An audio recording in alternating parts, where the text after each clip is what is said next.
2 microphones, 2 mixers, 2 cameras, 3 audio recording devices, 1 Bluetooth device. I quit counting after the 10th failed attempt, and I'm seriously starting to doubt my intelligence.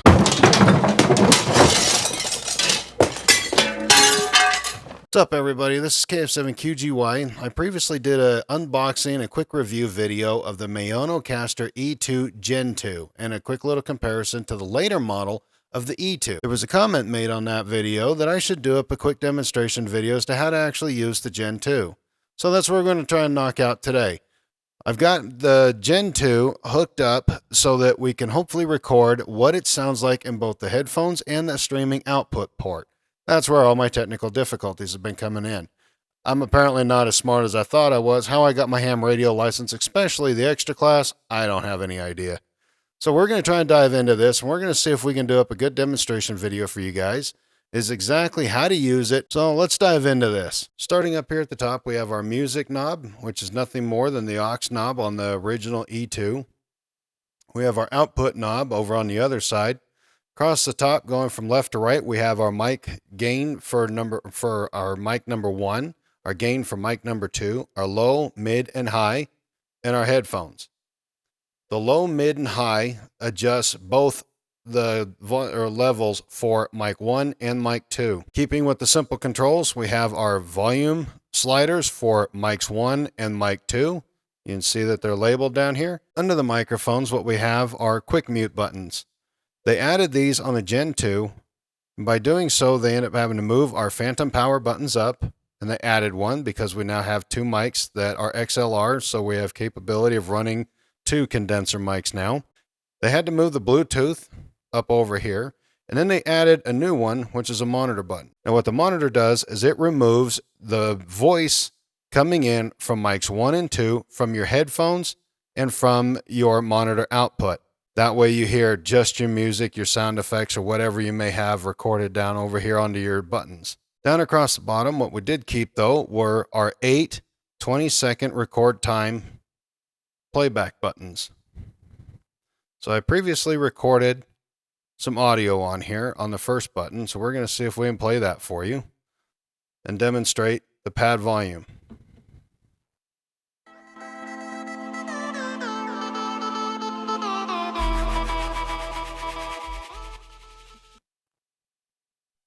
One of the things that you can do is you can push it to turn it on for just a quick play, and the button will go solid, and you can interrupt it by pushing it again. Now, to record, what you do, we'll do this here with the second one.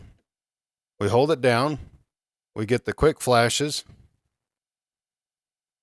That clears the audio track, so now there's nothing on there. And to record, what we do is we push it, we start getting a blinking. I'm going to turn up my volume. I'm going to put on my audio music.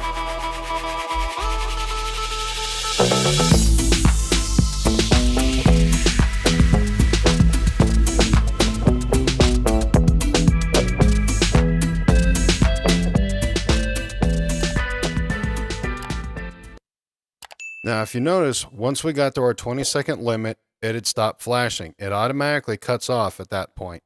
So that is how you record it. Then when you're done, you can just hold it down again. It'll do its quick flash, indicating that it's erasing the track. Then you're good to go to use it for something else. Now down in the bottom right corner, we still have the same 6 buttons that we had in the other one. One of them's been renamed, and a couple of little functions and features have been changed. Now, in the previous videos that I've found online for the Maonocaster E2, not the Gen 2, just the original E2, they indicated that the thing had talked to you to indicate what button pushes that you were making. So I want to try and make sure to capture that for you so that you could see what it will do in your headphones and on your monitor side only. This does not go through your streaming port. So now what you'll notice, I have it set up already so that it's on original. I have the noise already pre-set up. We'll go through that and cycle that one here in just a second. So what this thing does is it'll talk to you. Karaoke. Church. Hall. Valley. Room. Original. Sidechain on. Sidechain off. Sing along. Music only. Off. Dry recording. Wet recording. Loop back on. Loop back off. Noise cancellation high. Noise cancellation off. Noise cancellation low. Now again, that only comes out just on your headphones and on the monitor side. That does not come out through either your 3.5 millimeter streaming ports or out of your USB-C going to your audio recording device on like your computer. This is again just for your headphones. That way you know what buttons have been pushed. Earlier I demonstrated the pad volume knob when I was demonstrating how you use the pad. What we're going to do now is we're going to cover the other two different knobs and the 6 buttons. All right, so now that I have the PD100 hooked up, let's go through and let's do a short little demonstration of what the pitch does. So what we have here is the pitch knob. It used to be up there in the top. They moved it down here on the Gen 2 and they took away one of the reverbs. So what the pitch does is you can either make yourself sound like the ransom guy, or you can make yourself sound like a chipmunk. But if you notice that as I end up adjusting these, it adjusts both mic 1 and mic 2. So therefore, you can't change just your friend, you end up changing yourself as well. Next to that, we have our reverb. Right now, it is on original. So we will set it to the first setting. And then as you notice, if we start going through and we start talking, then we'll end up with a different effect. And again, it changes both of them together at the same time. And it does the same thing through all your different settings. So it just adjusts the different parameters for it to match the type of setting that it indicates. So the sidechain function, that's kind of an interesting one. An example of when you might be able to use it would be, let's say that you were out doing an event and you had a party or something like that, and you wanted to be able to make announcements and have your music all go through your caster. Now keep in mind, this thing has a battery in it and it'll run from between 7 and 8 hours on average. That's just on average what they claim. So you end up going through and you have everything all hooked up and you're playing all your music and everything. And then you want to make an announcement. Instead of trying to fumble for all the knobs and everything to try and properly adjust things down and get it back up to the same volume, that's what the sidechain does. So the sidechain, when you push that button, it automatically limits your audio for your music and your auxiliary port that's coming out through the back. Then once you stop talking, it brings the volume for your music and everything back up to the way that it was. So now that I'm back over to the PD100, let's go ahead and demonstrate the sidechain function. So I will get some music playing here. We'll bring up our volume. Now, as you notice, it's starting to get more and more difficult for you to be able to hear me. So what we're going to do is we're going to turn the sidechain on. And then when I start talking, it is going to cut the volume level of our music way down so that I can actually be heard over the music. But then when I stop, the music level goes right back up to where it was and I didn't have to make any adjustment. Now in previous videos for the E2, it was mentioned that you can't adjust the volume. This is true, but it's not true. You can adjust it a little bit. It doesn't make the biggest of differences when you're turning it up, but when you start turning it down is where you're going to notice the biggest difference. So there's a quick little demonstration of the sidechain function. Next to that, you have your sing-along. This used to be on the E2. This was called the music only button. They ended up adding an extra button push with a little bit extra feature to help some people out for singing along.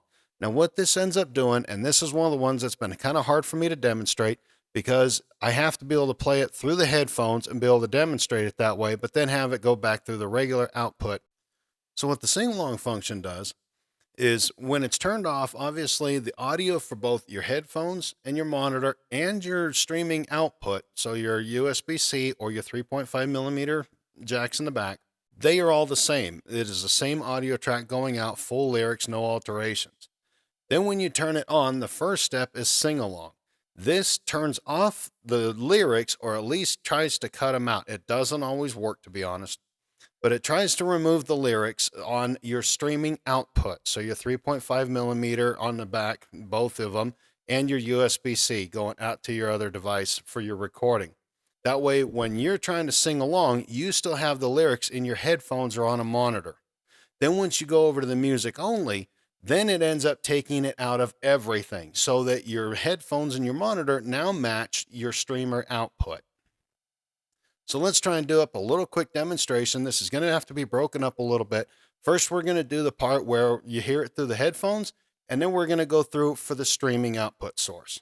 So the first part that we're going to demonstrate is actually going to be what you would hear through your headphones and through the monitor output. Okay, to demonstrate this, I'm going to start my track. Again, I do apologize if you don't like this. We'll turn up our volume. Now again, this is just through the headphones. This is what you're going to hear on the headphones and the monitor output. So now, when I hit the sing-along, what you'll notice is that nothing has changed with the audio track.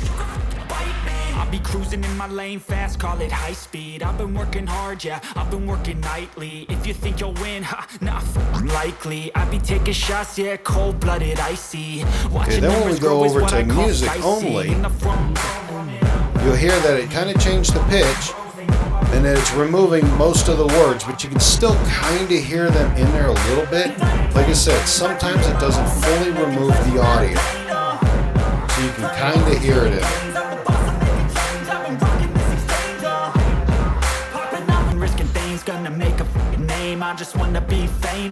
Okay, now I'll pause it.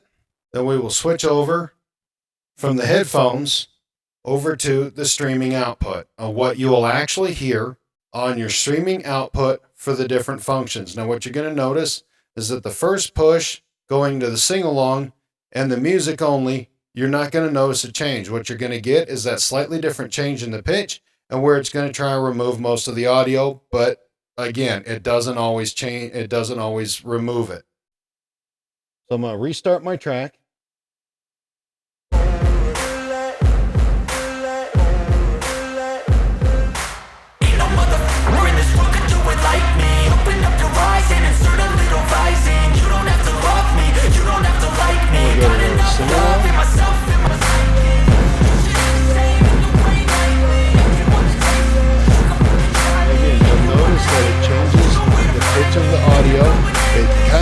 Muffled in a little bit of a way, and it removes most of the lyrics. And this is for the sing-along. Now remember, in our headphones and on our monitor, we would still be hearing the track as it is normally playing.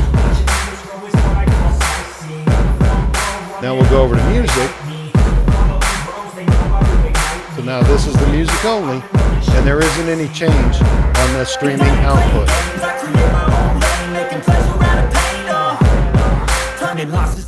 So just a little quick demonstration of the sing-along and the music only button.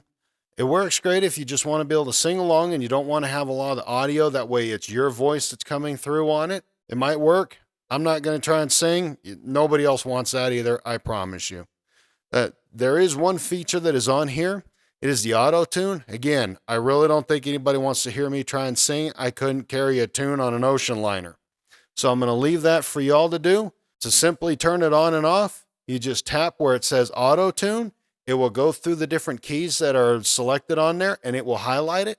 To turn it off, you just hold your finger on it and it's all touch. Now the next button that's down in there is the dry and the wet. Honestly, I don't ever use these. I've tried to read it and I don't understand it. If somebody else does, please put it in the comments below. Hopefully it'll help somebody out, maybe even me. Again, I've read it and I don't understand it, and I've even watched some of the other different videos, and I just don't get it. But what I will do, though, is I will read out of the booklet here what it says the wet-dry is. The dry/wet recording. Dry recording refers to recording the sound without any added effects such as reverb or pitch correction. Only the raw, untreated sound will be recorded. On the other hand, wet recording includes the applied audio effects by default. The device is set to wet recording. So if I'm reading this right, again, I haven't played with it and I don't fully understand it.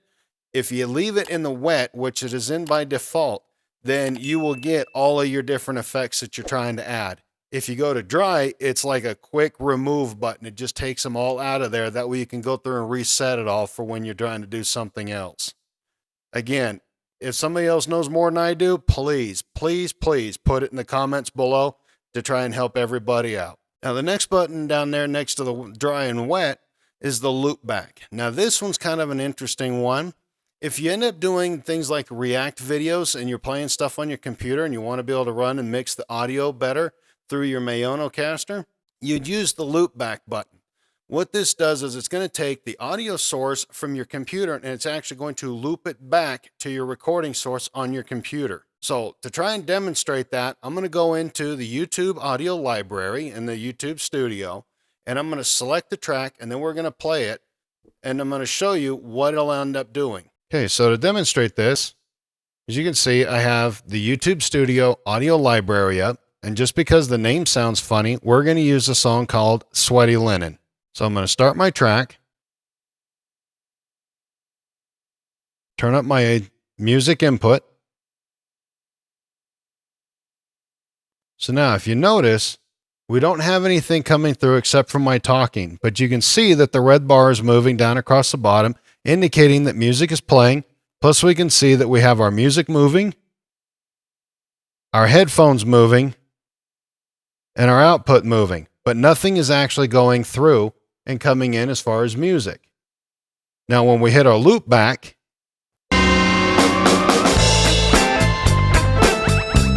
now we have our music playing, and now you can hear my voice. So I'm going to use a side chain. That way it cuts the music back. That way you can hear me talking.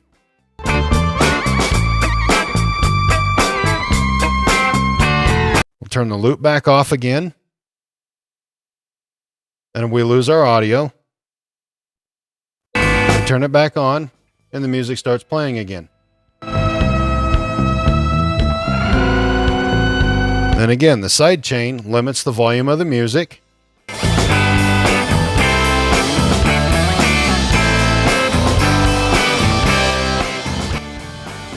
The last button down on the bottom right corner is the noise reducer button. This one has an off, a noise reducer low, and a noise reducer high. The noise reducer, I normally run it in a low because I don't have a lot of background noise that I'm trying to cut out. It's just the HVAC system, the heating and air conditioning that's sitting like a couple feet away from my right shoulder right now. So I just want to remove the little bit of noise. If you go into doing it with the high and you're not talking loud enough and don't have your gain and everything set just right, it's been known to kind of clip your audio at the beginning and the end. So with that, that concludes the little demonstration video for the Maonocaster AME2 Gen 2. And a little bit of an added bonus, a slight little comparison video between the Maono PD400X and the Maono PD100. My personal opinion, I like the 400 a lot better. It sounds a little bit better to me. I can adjust things a little bit better.